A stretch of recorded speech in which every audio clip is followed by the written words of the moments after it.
Bem, vamos agora ao Estatuto dos Funcionários Públicos Civis do Estado de São Paulo, a Lei 10.261 de 68. A gente vai ter nessa lei todas as previsões legais para todas as penalidades, para apuração de penalidades, para os procedimentos administrativos, para as proibições, para os deveres dos funcionários públicos, enfim, é um regimento interno que determina quais são os limites de atuação dos funcionários públicos e as penalidades caso esses limites não sejam aí cumpridos. Então a gente vai iniciar no artigo 239 com o direito de petição, que nos diz que qualquer pessoa física e jurídica, independentemente de pagamento, tem direito de petição contra a ilegalidade ou abuso de poder ou para a defesa de direitos. O direito de petição significa poder pedir ao administrador público, poder falar contra qualquer ilegalidade ou abuso de poder. Então, qualquer pessoa física ou jurídica, independente de pagamento. Depois nós vamos ter aqui também no artigo 240, que ao servidor é assegurado o direito de requerer ou de representar no prazo de 30 dias. Então, esse servidor público, ele tem direito de fazer a sua reclamação, de fazer a sua representação, quando achar que tem essa necessidade, pedir reconsideração de decisões no prazo de 30 dias. Esse prazo de reconsideração, ele é bastante importante, tá? De maneira geral, dentro desta lei, os prazos de reconsideração e de recursos dos servidores públicos é de 30 dias. Então, esses prazos são bastante pedidos nos concursos públicos. Agora a gente vai ver aqui os deveres e as proibições dos funcionários públicos. De maneira geral, a gente já vai ter por base que são deveres dos funcionários públicos ser pontual, trabalhar somente naquela função, ser assíduo, usar na sua vida privada, proceder na sua vida pública como procede na sua vida privada, tratar com urbanidade as pessoas, zelar pelo material do Estado. Enfim, uma lida aqui nessa parte de deveres, a gente vê que eles são bastante intuitivos, não tem aí muito segredo, tá? Existem algumas situações que precisam ser bem vistas dentro desses deveres, porque sempre são cobradas, mas uma boa leitura já leva a entender quais são os deveres, que são aqueles naturais, intuitivos. As proibições são mais cobradas do que os deveres, porque elas têm algumas particularidades. Então eu vou falar sobre estas proibições mais importantes. É claro que a gente vai ter aí, dentro das proibições, a proibição de trabalhar com outras coisas durante seu horário de trabalho, de retirar as coisas de dentro da repartição, de usar no particular as coisas que são do público, né? Essas são proibições também intuitivas. Além dessas, a gente vai ter algumas mais pontuais, mais importantes. Promover manifestação de apreço ou desapreço dentro da repartição ou tornar-se solidário a elas, empregar material do serviço público no serviço particular. E o artigo 243, que traz 3 incisos muito pedidos.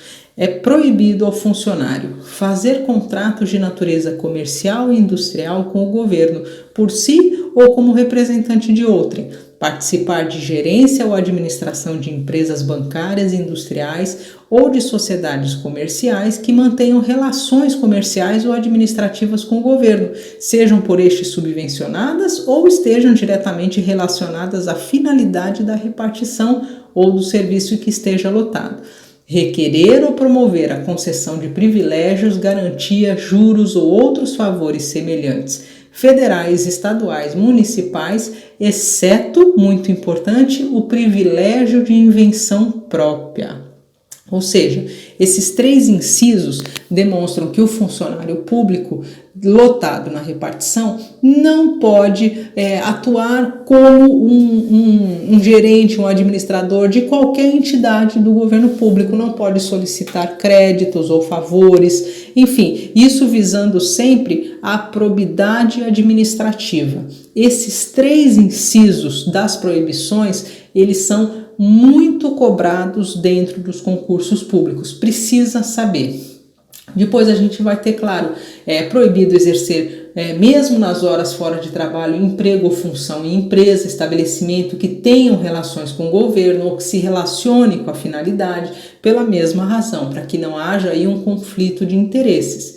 Ele não pode aceitar representação de Estado estrangeiro sem autorização do presidente. Isso daqui lá na frente vai gerar uma penalidade bastante grave, que a gente vai ver mais adiante. Então é muito importante. Ele não pode aceitar representação de Estado estrangeiro sem autorização do presidente da República. Ele não pode comerciar ou ter parte em sociedade comercial nas condições do item 2 deste artigo, podendo em qualquer caso ser acionista, cotista ou comandatário. Não pode incitar greves ou a elas aderir ou praticar atos de sabotagem. Aqui, em relação à greve, a gente vai ter uma colidência com a Constituição Federal que permite, que qualquer pessoa entre em greve dentro dos limites previstos na lei. Então, assim, dentro de constitucional, a greve é permitida a todos. O nosso Estatuto do Servidor Público do Estado, ele não permite a greve, tá? Então, é claro, a lei da Constituição, ela é ainda maior do que essa do Estatuto do Servidor Público. É proibido praticar usura, também vai ser motivo de uma penalidade muito severa lá na frente que nós vamos ver. Constituir-se procurador de partes ou serviço de intermediário perante qualquer repartição pública, exceto quando tratar-se de interesse de cônjuge ou parente até o 2º grau, muito cobrado.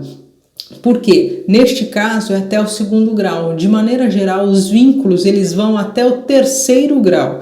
Neste caso específico é até o 2º grau. Então ele não pode constituir-se procurador, servir de intermediário perante qualquer repartição, exceto se o interesse que ele vai servir é do cônjuge ou do parente até o 2º grau. Ele não pode receber estipêndios de entidades fiscalizadas, Não pode receber presentes de qualquer natureza. Valer-se da qualidade de funcionário público para desempenhar atividades estranhas à função ou para lograr direta e indiretamente qualquer proveito.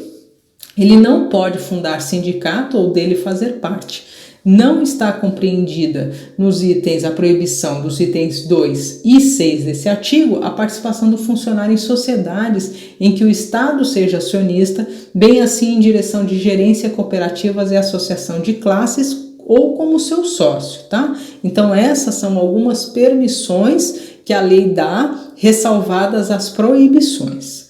Bom, depois a gente vai ter aqui no 244, que é a vedação de trabalhar sobre as ordens imediatas de parente até o 2º grau, não podendo exceder o número de 2 pessoas de auxiliares nesta condição, tá? Então, se for em cargo de confiança, apenas em cargo de confiança, que é aquele de livre nomeação e exoneração, neste caso pode, mas por concurso público ele não pode trabalhar sobre subordinação direta até o 2º grau. As responsabilidades. O mais importante aqui é o RODA. O RODA é uma previsão que existe aqui, que vai ser o seguinte: no caso de indenização à Fazenda Estadual, o funcionário será obrigado a repor de uma só vez a importância do prejuízo causado em virtude de alcance, desfalque, remissão ou omissão em efetuar o recolhimento ou entrada nos prazos legais. É o RODA.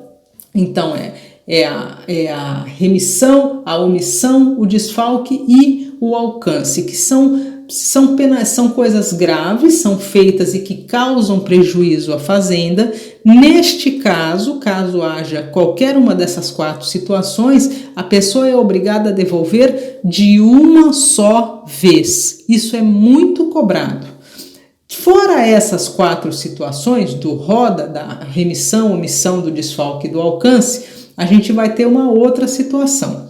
Fora desses casos, a importância da indenização vai ser descontada do vencimento da remuneração, não excedendo o desconto de 10 da 10ª parte do valor desse, de 10% do valor. Então, no caso de roda, é descontado de uma só vez. No caso de outras situações que não sejam desfalque, omissão, alcance ou remissão, o desconto não vai exceder a 10ª parte do valor, ok? Então, a gente tem aí uma facilidade para o pagamento caso não tenha caído nenhuma dessas 4 situações que a gente viu que são as mais graves. A gente vai ter aqui que em relação às responsabilidades, o funcionário ele vai ser sempre responsável pelos danos que ele causar à fazenda, seja por dolo, por intenção, ou seja por culpa. A culpa é caracterizada pela imprudência, pela imperícia e pela negligência. Então, se ele for negligente, se ele for imperito, se ele não cuidar do que ele deve cuidar e causar algum dano à fazenda pública, ele causar prejuízo à fazenda pública, ele será responsabilizado. A mesma coisa se ele o fizer com a intenção de fazer algum desfalque, alguma coisa nesse sentido. Então, a responsabilidade, ela sempre virá, seja por dolo ou por culpa, de qualquer dano causado à fazenda pública, tá?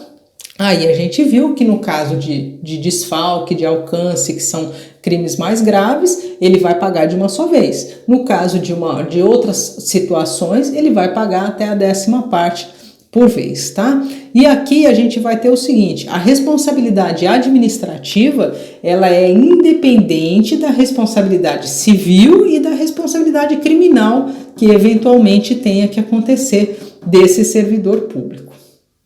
Então, isso é o mais importante que a gente precisa ver em relação à responsabilidade. A responsabilidade administrativa é independente da responsabilidade civil e da responsabilidade criminal.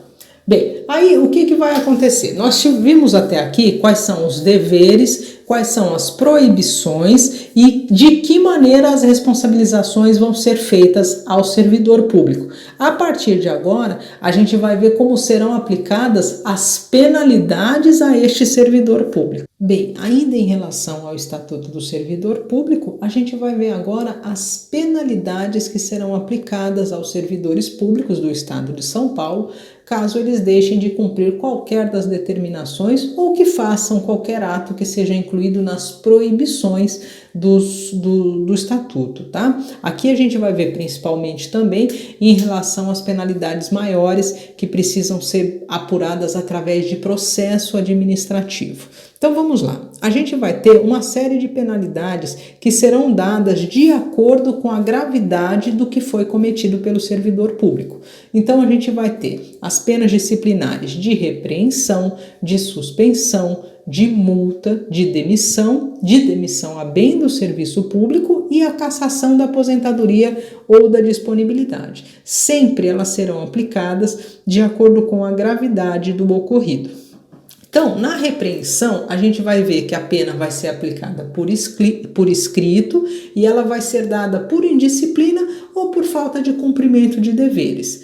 A suspensão, ela já é um pouco mais grave, ela não vai exceder um máximo de 90 dias e ela será aplicada em caso de falta grave ou de reincidência. Por exemplo, a pessoa já foi repreendida por escrito, por indisciplina ou falta de cumprimento de deveres e ela rescindiu, ela foi lá e falou de novo, fez a mesma coisa e aí ela vai ter uma pena de suspensão que não pode ser superior a 90 dias e que vai ser aplicada no caso da falta grave ou no caso da reincidência. Durante o período em que ele está suspenso, que são até 90 dias, ele perde todos os direitos referentes ao cargo, inclusive o pagamento de salários, tá?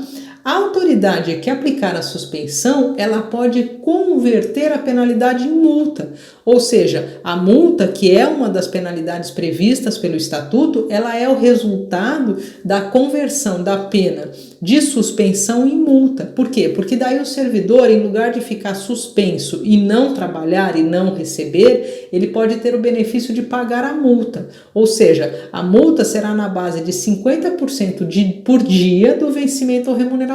Então, em lugar de ele não receber nada, ele vai trabalhar e ele vai receber 50% do dia normal de trabalho dele. Na realidade, é um benefício para o funcionário, porque ao invés de ele ficar afastado e não receber nada, ele vai poder trabalhar, né? A pena vai ser convertida em multa na base de 50% por dia de vencimento da remuneração, sendo neste caso o funcionário obrigado a permanecer em serviço. Não é facultativo, ele não aceita ou não, é obrigatório que ele aceite. Então a gente viu as penas mais leves, a repreensão, a suspensão de até 90 dias e a pena de multa, que é a conversão da suspensão na base de 50% por dia. Agora a gente vai ver as penas mais graves que são aplicadas para infrações maiores. Elas vão ser apuradas sempre pelo processo administrativo, tá bom? Então a gente vai ver aqui quais são elas. A pena de demissão e a pena de demissão a bem do serviço público e a cassação da aposentadoria ou da disponibilidade. Então eu vou ensinar para vocês, ou tentar dar uma dica em relação a um macete para a gente poder decorar ou saber o que é mais importante em relação a essas três penalidades: a demissão a bem do serviço público e a cassação da aposentadoria ou disponibilidade. A demissão, a simples demissão, ela é menos grave do que a demissão a bem do serviço público. Então, sempre que vocês estiverem estudando, vão fazendo a graduação. Você tem primeiro a repreensão, você tem a suspensão e a multa, depois você tem a demissão. A demissão, ela é grave, ela é uma pena de demissão, mas ela tem menores consequências posteriores. Então, a demissão, ela vai ser aplicada em alguns casos específicos, taxativos, tem que estar enquadrado dentro desse rol. A demissão será aplicada no caso de abandono de cargo, de procedimento irregular de natureza grave, de ineficiência no serviço, de aplicação indevida de dinheiro público ou, muito pedida, ausência ao serviço sem causa justificável por mais de 45 dias interpoladamente durante um ano, ou seja, não é seguido, ele não pode faltar mais de 45 dias durante um ano. Se ele faltar mais de 45 dias, ele pode ser demitido. O que considera-se abandono de cargo, que é a primeira causa lá em cima de demissão? Se o funcionário por mais de 30 dias não for trabalhar. Isso é o abandono de cargo. Então, a demissão se dará por abandono de cargo, que se dá quando o funcionário não vai por mais de 30 dias. E a demissão também se dará se ele por 45 dias interpoladamente não for trabalhar. A pena de ineficiência no serviço, ela só é aplicada quando for verificada a impossibilidade de readaptação.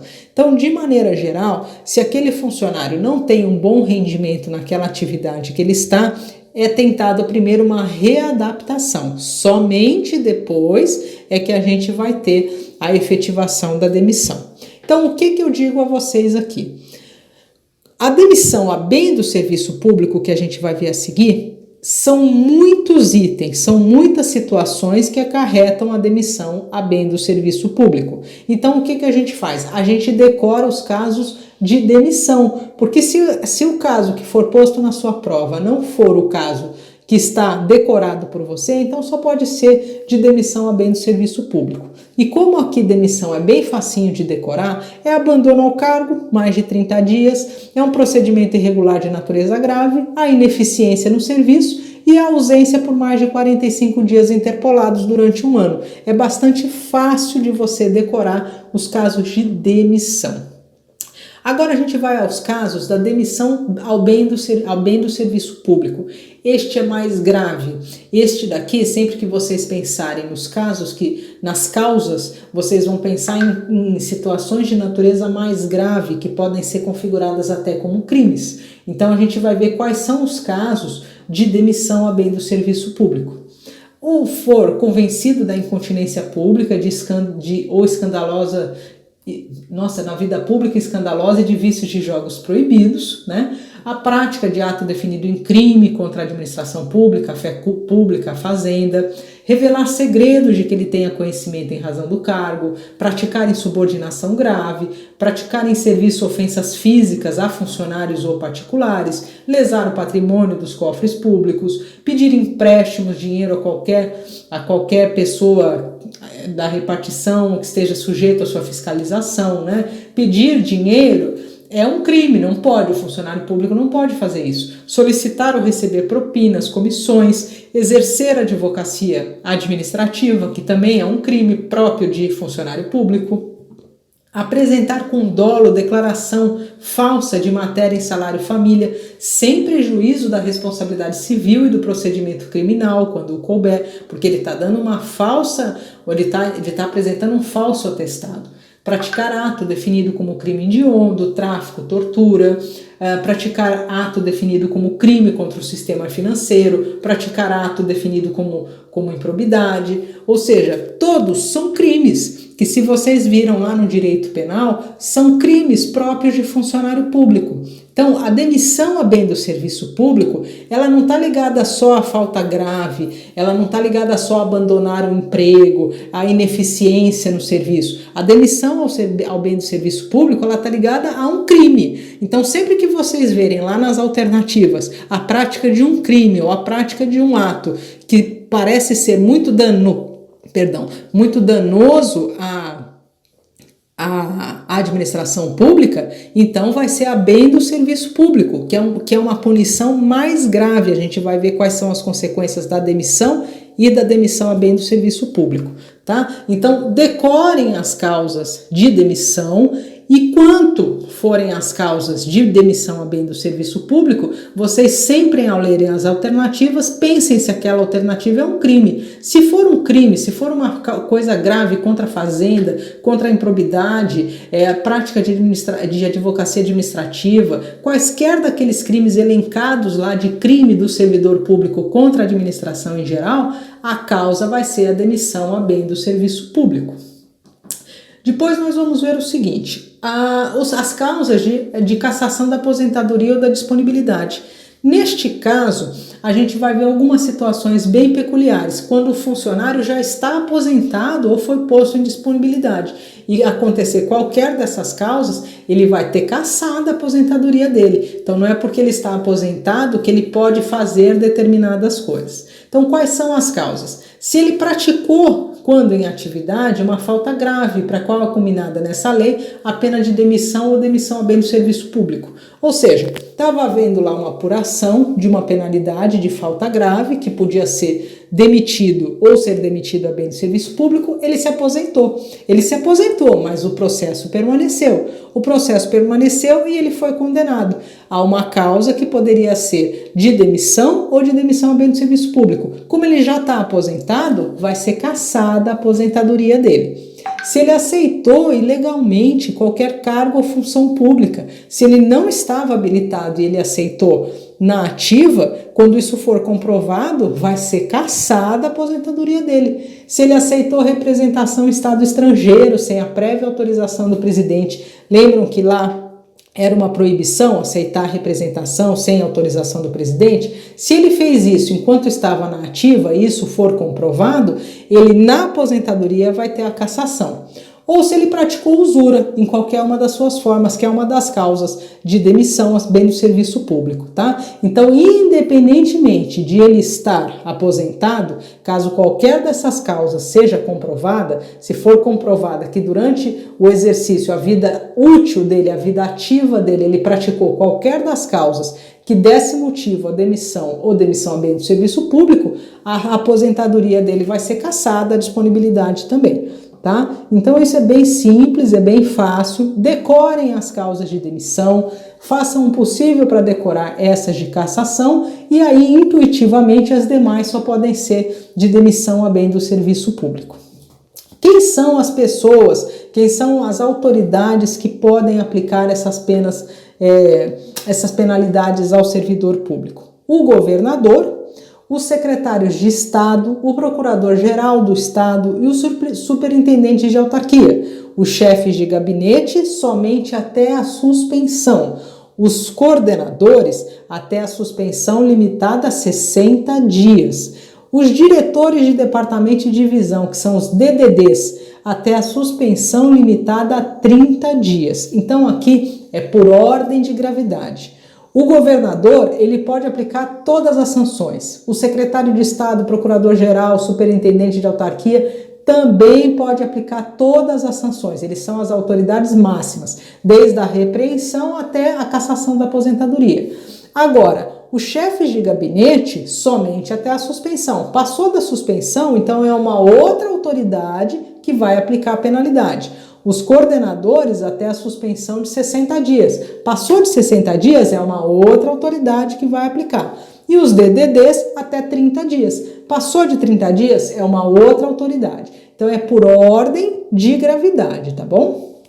Bem, dando sequência aqui ao Estatuto do Servidor Público e as penalidades. Então agora a gente vai ver a prescrição da apuração das penalidades. A gente vai ver que a prescrição da repreensão, da suspensão e da multa se dá em 2 anos e que a prescrição da pena de demissão ao bem do serviço público, da cassação da aposentadoria ou da disponibilidade em 5 anos. Então também gradativamente, em 2 anos prescreve as penas menores, né, as penas de repreensão, multa e suspensão, e em 5 anos prescrevem as maiores, demissão ao bem do serviço público, cassação da aposentadoria ou disponibilidade. Essa prescrição, ela vai começar a correr do dia em que a falta foi cometida ou do dia em que tenha cessado a continuação ou a permanência das faltas continuadas permanentes, tá? Então, esse é o início da contagem. E vão interromper a prescrição a portaria que instaura a sindicância e a portaria que instaura o processo administrativo.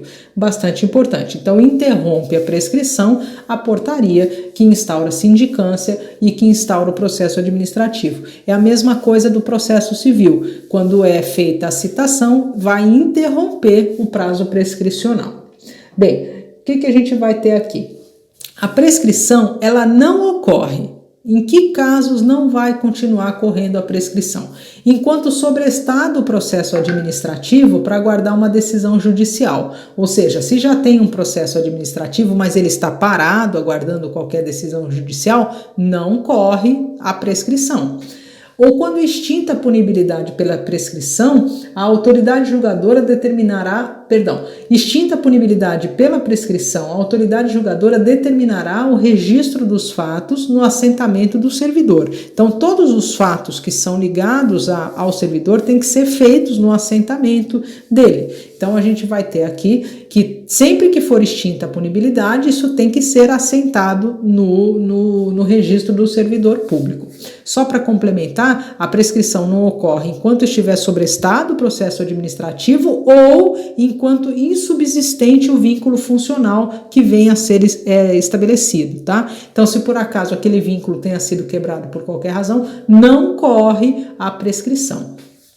A decisão que reconhece a existência da prescrição tem que determinar, quando for o caso, as providências necessárias para a apuração da responsabilidade de sua ocorrência. Ou seja, se prescreveu e nenhuma medida foi tomada contra aquele servidor público, é necessário que se verifique a responsabilidade de quem é então. Aqui a gente tem um artigo bastante importante. O funcionário que, sem justa causa, deixar de atender a qualquer exigência para cumprimento a qual seja dado prazo marcado, terá suspenso o pagamento de seus vencimentos ou remuneração até que satisfaça a exigência.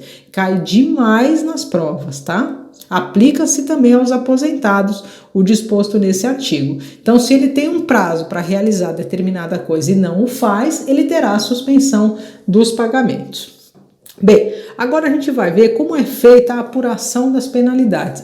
Como que se chega à conclusão que o sujeito vai ser penalizado por multa, por demissão a bem do serviço público? Nós vamos ter 3 situações: as providências preliminares, a sindicância e o processo administrativo. Também nesse grau de gravidade, tá? Então, primeiro é um procedimento, uma providência preliminar, depois é a sindicância e depois é o processo administrativo.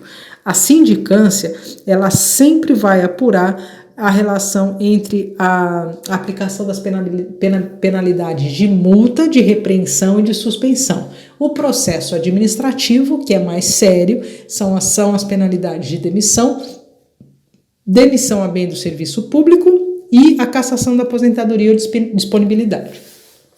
Vamos lá. em relação às providências preliminares, nada mais são do que verificar como os fatos se deram, a autoria dos fatos e se realmente aquilo causou um dano, um prejuízo ou se é uma coisa a ser dada como penalidade. O prazo para conclusão das providências preliminares, 30 dias. Muito importante, o prazo para conclusão das providências preliminares é de 30 dias. Lá na frente um pouquinho eu vou falar que esse prazo, caso não seja suficiente, pode a autoridade solicitar um prazo um pouco maior, tá? Então vamos lá. A autoridade realizará a apuração preliminar de natureza simplesmente investigativa quando a infração não estiver suficientemente caracterizada ou definida a autoria. Então é aquilo que eu falei, ele vai apurar a autoria, ele vai apurar realmente o que houve, por isso são providências preliminares. A apuração preliminar tem que ser concluída em 30 dias. Não concluída no prazo, a autoridade deve imediatamente encaminhar ao chefe de gabinete relatório das diligências realizadas e definir o tempo necessário para o término dos trabalhos. Ou seja, se nesses 30 dias não foi possível apurar o que era necessário, ele tem que encaminhar ao chefe do gabinete todas as diligências e o tempo que ele vai precisar.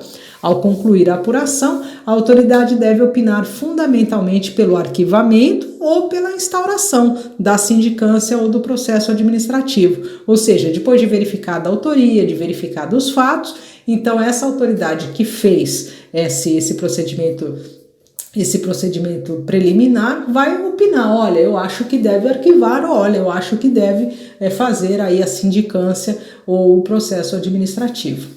Começamos agora com a sindicância. Determinada a instrução da sindicância ou do processo administrativo, ou no seu curso, havendo conveniência para a instrução ou para o serviço, poderá o chefe de gabinete, por despacho fundamentado, tomar essas seguintes atitudes: afastar preventivamente o servidor, sem prejuízo de vencimentos ou vantagens, até 180 dias. Designar o servidor acusado do exercício, designação do servidor acusado para o exercício de atividades apenas burocráticas até o fim do seu procedimento, recolher a carteira funcional, distintivo, armas e algemas, proibição de porte de armas, comparecimento obrigatório em periodicidade estabelecida para tomar ciência dos atos do procedimento. Ou seja, se fez lá o procedimento preliminar, 30 dias para conclusão. Aí aquela autoridade opinou pela abertura da sindicância do processo administrativo ou para alguma instrução necessária ainda. Pode, então, a autoridade, chefe de gabinete, é ele quem toma essas atitudes. Precisa saber quem é esta pessoa.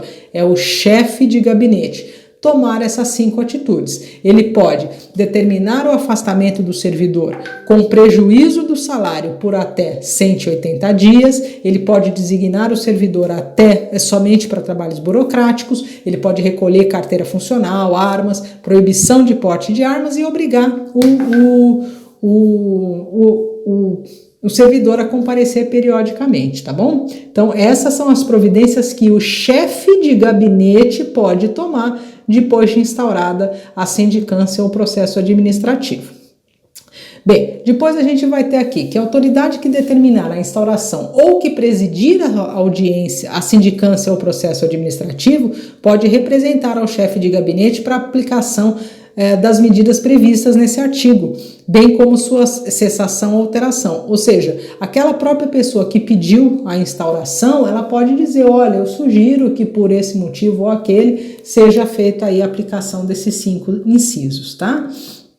Aqui a gente vai ver o procedimento disciplinar. A apuração de infrações será feita sempre por sindicância ou processo administrativo, assegurado sempre a ampla defesa e o contraditório. Será instaurada a sindicância quando a falta disciplinar por sua natureza possa gerar as penas de repreensão, suspensão e multa. Então, sempre registrado. Sindicância é para apuração das penalidades menores, repreensão, suspensão e multa, tá bom? Será obrigado o processo administrativo, que é o outro tipo de processo disciplinar, para quando a natureza da ação for grave e para qual for combinada aplicada a pena de demissão, demissão a bem do serviço público e cassação da aposentadoria ou disponibilidade. Então vamos ver aqui a sindicância. A sindicância, ela tem um prazo para conclusão de 60 dias e ele vai ter até 3 testemunhas. Então isso aqui é o que a gente precisa saber de importante na sindicância. Ela vai apurar as penas de multa, repreensão e de suspensão até 90 dias, lembram-se? E o prazo de conclusão é de 60 dias. E o número de testemunhas que a pessoa pode trazer é de até 3, tá? Quem são as pessoas que podem aplicar ou determinar a instrução da sindicância? Todas aquelas que foram previstas no artigo 260. Governador, secretário de Estado, procurador-geral, chefe de gabinete, coordenador, os DDDs, que são os diretores de departamento e divisão. Por quê? Porque a sindicância, ela vai apurar uma penalidade mais leve. Então, todos podem pedir aí a instauração dessa sindicância. Instaurada a sindicância, o procurador do Estado que a presidir comunicará o fato ao órgão setorial pessoal, tá? Então aqui, a autoridade, que é aquela pessoa que vai fazer a apuração, e o acusado podem arrolar até 3 testemunhas. A sindicância tem um prazo máximo de conclusão de 60 dias e com o relatório, a sindicância será enviada à autoridade competente para a decisão. Ou seja, uma primeira autoridade vai fazer toda a apuração e daí vai encaminhar para a autoridade competente para a decisão. Essa é a sindicância. Bem simples, prazo de 60 dias para conclusão, 3 testemunhas para apurar repreensão, suspensão e multa. Qualquer autoridade daquela prevista no artigo 260 pode instaurar a sindicância. Agora, o processo administrativo ele é mais sério, ele é mais grave, porque a pena é de demissão a bem do serviço público ou de cassação da aposentadoria e da disponibilidade. Processo administrativo, prazo para conclusão, 90 dias. Número de testemunhas, 5. Então, a gente vai ver que procedimento preliminar, 30 dias para conclusão. Sindicância, 60 dias para conclusão, 3 testemunhas. Processo administrativo, 90 dias para conclusão, 5 testemunhas. Então, é gradativo. Quem é competente para instaurar o processo administrativo? Todas aquelas autoridades do 260 até os coordenadores. Os DDDs não vão poder instaurar processo administrativo, tá? Os diretores de divisão não vão poder instaurar processo administrativo. Vai apenas até o item 4, que são os coordenadores. Então, quem pode instaurar? Governador, secretário de Estado, procurador-geral, o superintendente de autarquia, os chefes de gabinete e os coordenadores, só até eles, tá? Bem, muito importante, não poderá ser encarregado da apuração e nem atuar como secretário o amigo íntimo ou inimigo, parente consanguíneo ou afim em linha reta colateral até o 3º grau, inclusive cônjuge, companheiro ou qualquer integrante do núcleo familiar do denunciante ou do acusado, bem assim como subordinado a este. Cai demais. Então aqui é aquele impedimento que há em qualquer relação processual. Não pode ser amigo íntimo, não pode ser cônjuge até 3º grau, não pode ser companheiro, não pode ser integrante da família, nem do denunciado e nem nem do denunciante e nem do acusado, tá? Bem como também não pode ser ninguém subordinado ao acusado, tá? Aqui tá bem claro, bem assim subordinado deste é o acusado. Bem, a gente vai ter aqui agora que o processo administrativo deverá ser instaurado por portaria no prazo improrrogável de 8 dias do recebimento da determinação e sendo concluído em 90 dias da citação do acusado. O processo administrativo se instaura por portaria no prazo improrrogável de 8 dias do recebimento da determinação, concluído em 90 dias da citação dos acusados.